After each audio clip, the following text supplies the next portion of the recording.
Thank you, Christian, and good morning, everyone. In the next few slides, I will be going over our new centralized non-IT tracking log in order to familiarize ourselves with the new process.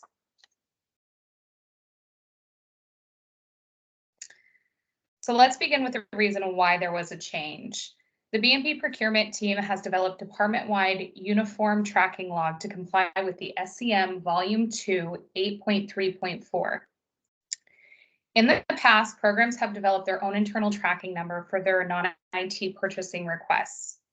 Moving forward, the use of the centralized non-IT tracking log is B&B's way to assure that we remain compliant while assisting programs in procurement requests. This specialized log will help create uniformity, accountability, and allow programs and buyers a quick reference guide for all procurement requests within the department.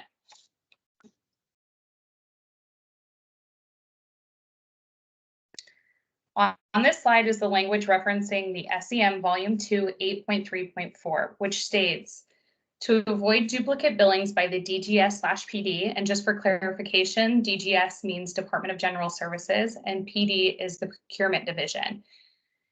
So by the DGS/PD and or incorrect supplier invoicing, and to facilitate tracking and the DGS/PD oversight, the department's agency order number must be unique from transaction to transaction and from year to year.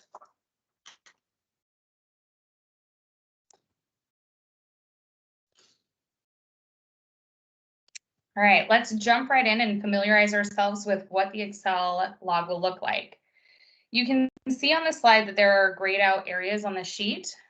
These gray areas are for B&B input only.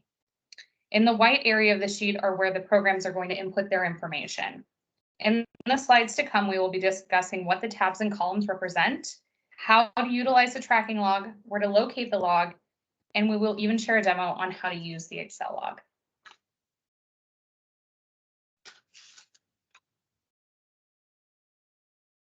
All right, how to utilize tracking log. The centralized non-IT tracking log will be located on the Microsoft 365 OneDrive. In order to gain access to the log, please contact your B&B liaison after this meeting so that we can share the folder with you. The tracking log will be divided by each CDI branch tab, and the tabs will be located at the bottom of the Excel sheet. The picture shown is an example of the divided branch tabs. Select the correct branch to enter your program's information and gain a generated tracking log number. If you are unsure of your branch, please utilize the handout for instructions on locating your branch through your index number. Each of the columns A through P have a specialized purpose and are important to understand. In the slides to come, I will be reviewing each of the columns with you. In the future, if you forget what a column represents, please refer to the instructions tab on the Excel sheet.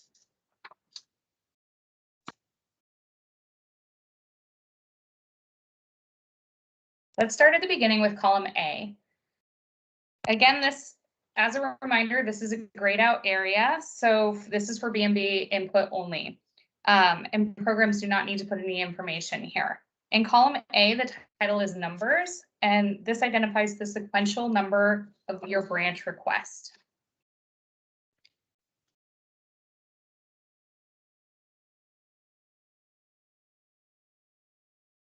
In column B, the title is fiscal year, and this identifies the current fiscal year we're in.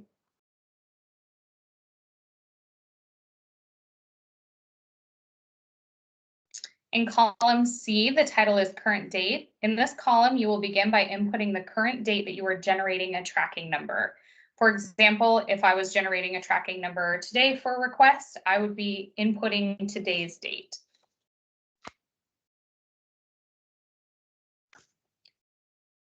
In column D is the title. The title is branch, and this identifies what branch you are in.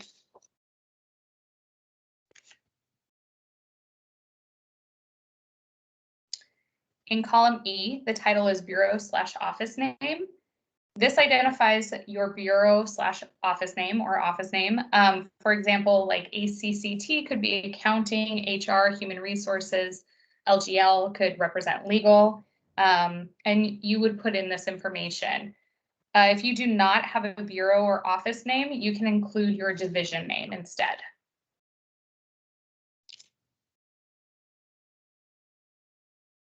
All right, in column F, the title is submittal form, and this identifies the type of request you need.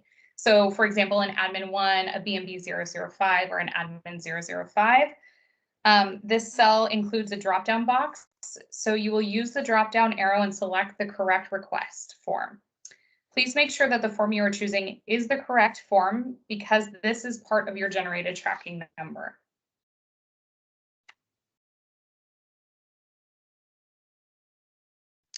In column G is the requester name, and this is who the contact person is on the request. This could be the person getting the tracking number, or it could be for another individual. The column helps us identify who the contact is if we have any questions regarding this request.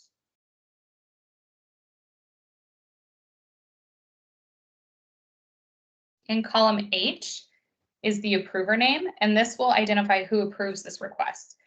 If there are multiple approvers, you only need to input one name. Again, this is just a second point of contact in case the requester cannot be reached.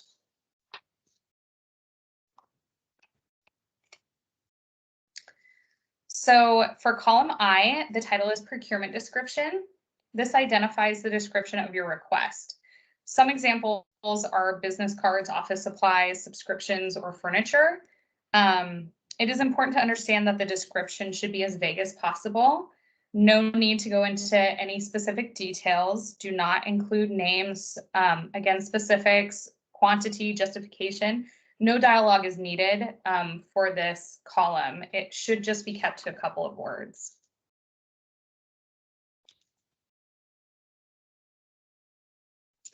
All right, for column J through P will be B&B use only. In column J, the title is FY, which represents fiscal year, and the field is auto-populated from column B's fiscal year.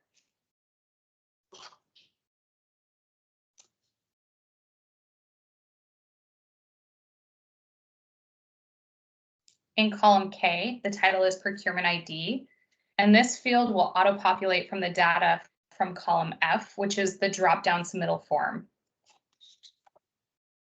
I'll get into that a little bit later too as we go through the demo. In column L, so this is your most important column. The title is the procurement tracking number, and this field will generate your program tracking number based on the information you provided previously. This you need to write it down and keep it for your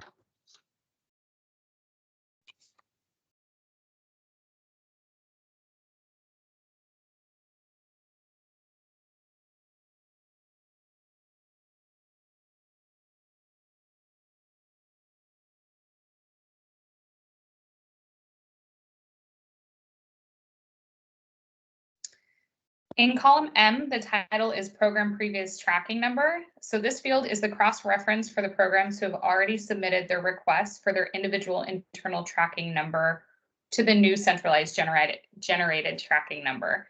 So this field will only be populated for previous requests before for the new fiscal year before August 23rd.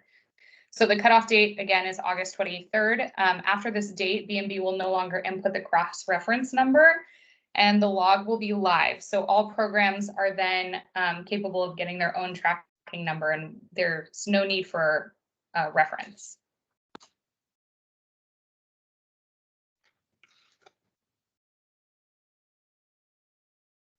In column N, the title is submitted date. So this is the date that the request was received by the B&B procurement inbox.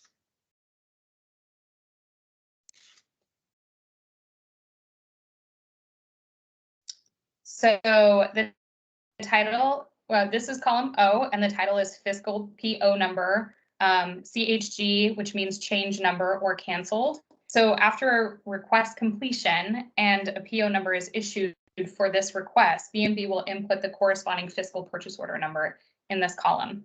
This column will also include any change order requests for this request, purchase order, or cancellations.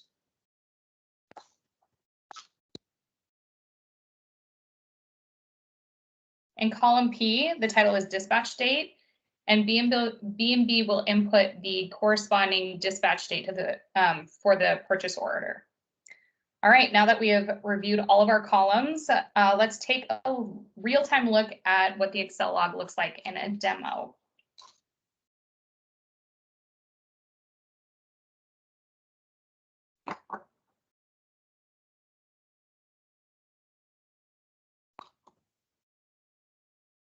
I see your hand up, Will, but we'll do all of our questions at the very end, okay?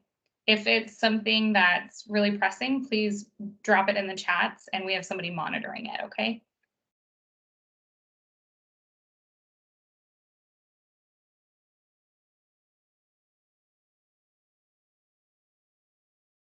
All right.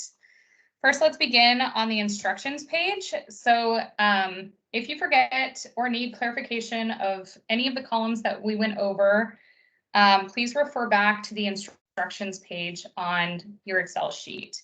You can see that we have broken down the column letter with its properties, and you will occasionally see yellow highlighted areas, and these areas are just important information relating to the adjacent column.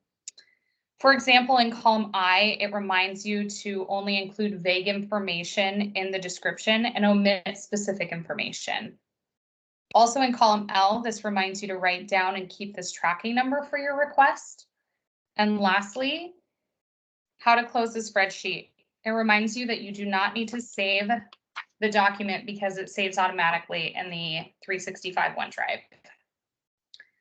Now let's run through an Excel sheet and enter in our information.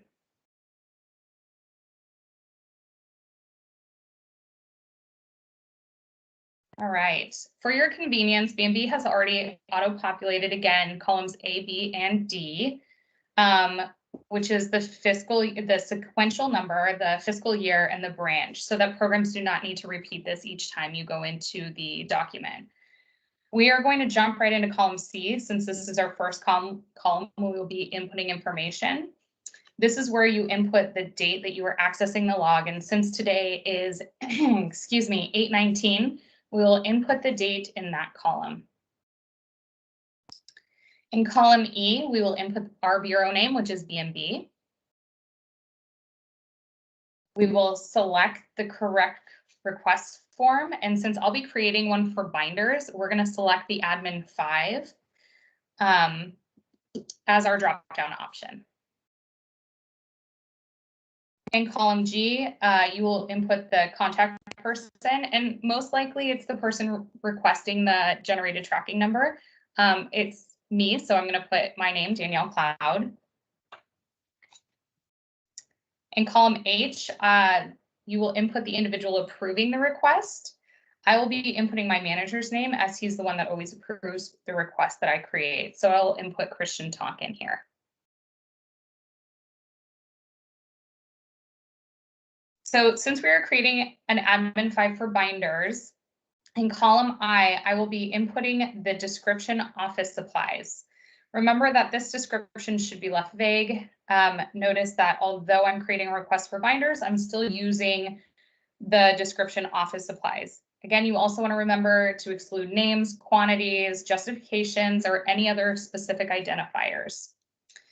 Now that we are all done with inputting our information, but let's go over the other grayed out areas on this sheet.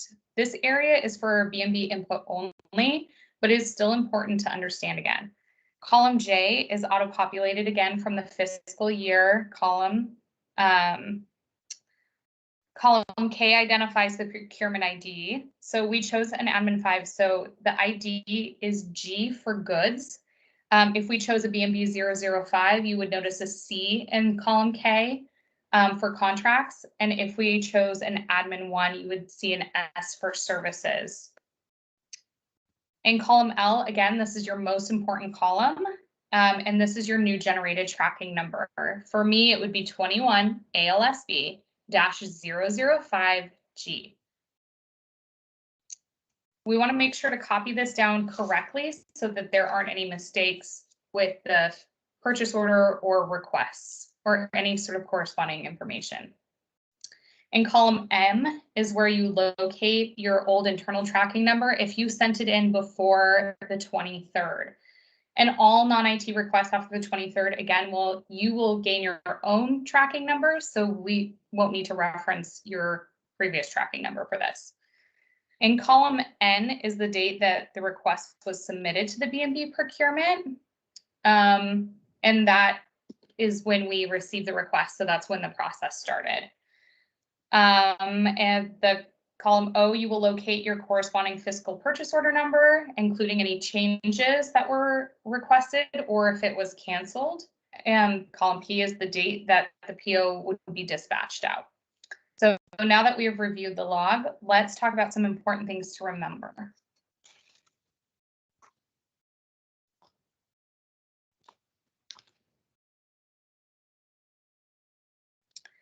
It is important to remember that you will need to access the log from the Microsoft 365 OneDrive every time you generate tracking numbers.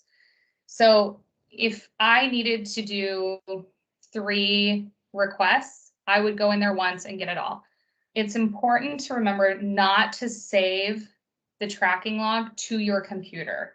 The reason why we don't want to save the log to your computer is because the copy that you can save, we cannot access, and the rest of your branch cannot access as well. This can lead to duplicate numbers being issued for your branch, and since each request must have a unique tracking number, duplicating can lead to substantial delays for any of your requests in the future.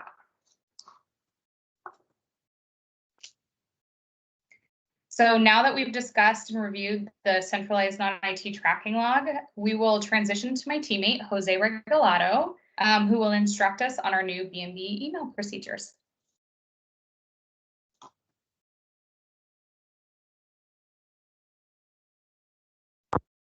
Hello, everyone. How's it going? Thank you, Danielle. So let's discuss the new B&B email procedures. So as you know, there's been a change in process. The purpose behind this is that new email requirements for requests received in the B&B procurement inbox. The goals behind this new process is to create uniformity, quick reference for requests, streamline your requests, and to create a records trail. The process will greatly increase the efficiency of maintaining records for your branch or division. Using this approach will create a discoverable electronic document within Outlook, and the process is actually quite simple.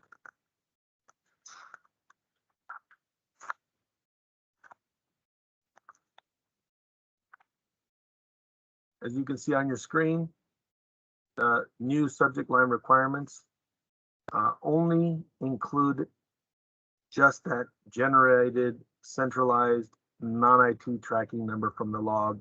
Take a look at the subject line, you can see there.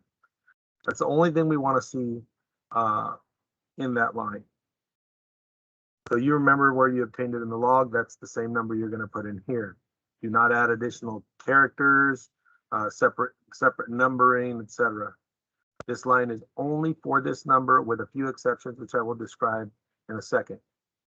When you're using the email submit button, the admin 5 will auto-generate an email subject line with the generated tracking number. When this happens, you'll need to eliminate or delete everything except for that generated tracking number we're talking about.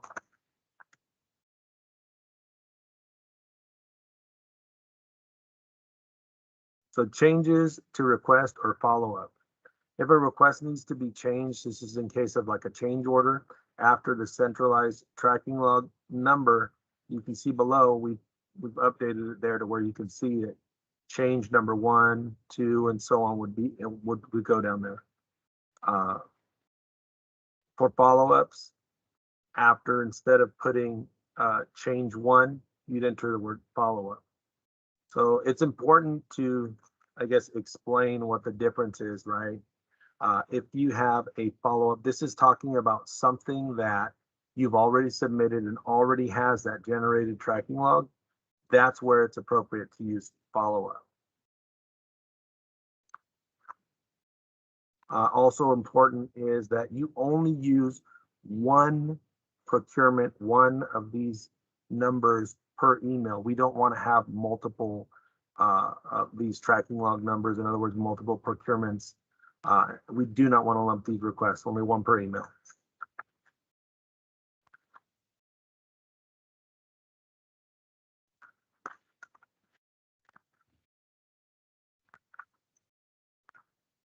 Thank you, Jose. We will now go over our new program liaison procedures. In B&B, it is our goal to foster communication between programs and our procurement staff. And to enhance this communication, the new program liaison procedure has been implemented. The purpose of this new procedure is to provide each program a designated specialist as their point of contact.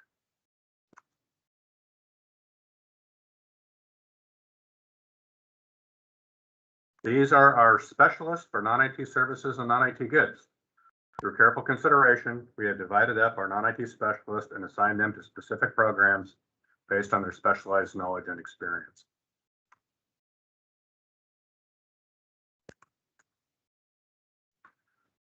We'll start off with the assignments for non-IT services. First off, we have Mark Valim. Mark processes non-IT services procurements and is assigned to the programs identified here on this slide.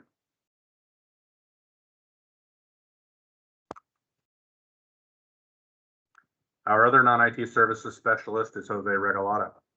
Jose is processing procurements for these programs.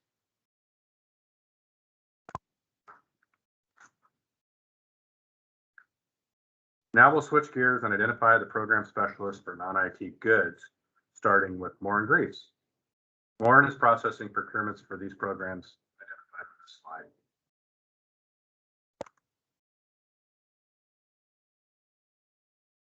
Last but not least, we have Danielle Cloud. Danielle is processing procurements for these programs. In order to access the centralized non-IT tracking log, you will need to contact your assigned program specialist, who will then share the folder with you in Microsoft OneDrive. It is also important to remember that although we have specialists designated for your program, all requests will still need to be routed to the B&B procurement inbox. That way our team can assist if one of our buyers is out and prevent delay.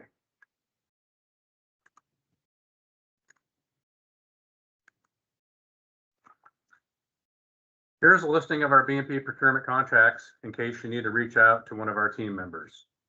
Matt Asen is the chief of the Business Management Bureau. As already mentioned, I'm Christian Tonkin, the non-IT procurement manager. Danielle Cloud and Morin Greaves are the non-IT goods specialists, and Mark Valim and Jose Regalado are the non-IT services specialists. Included here are our email addresses as well as our telephone extensions.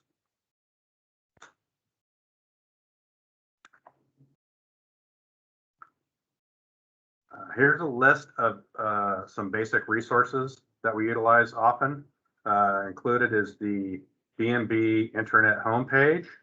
The links to all of our pages for the areas that B&B handles are located here. Procurement, facilities, records, etc. We also have a link there to the B&B non-IT procurement page. That's where you'll find your program liaison information. That's all identified by program or branch and who handles goods and who handles services for your program. We also have the link to the B&B Academy page. It's been under construction, but we are establishing it now. All training information will be saved to this page, including this PowerPoint presentation and the recording of this training presentation. All those items will be identified on that page, as well as future trainings. We also have a link to the FizCal resources internet page. This is where you would locate your program index and PCAs and object codes and all those types of items.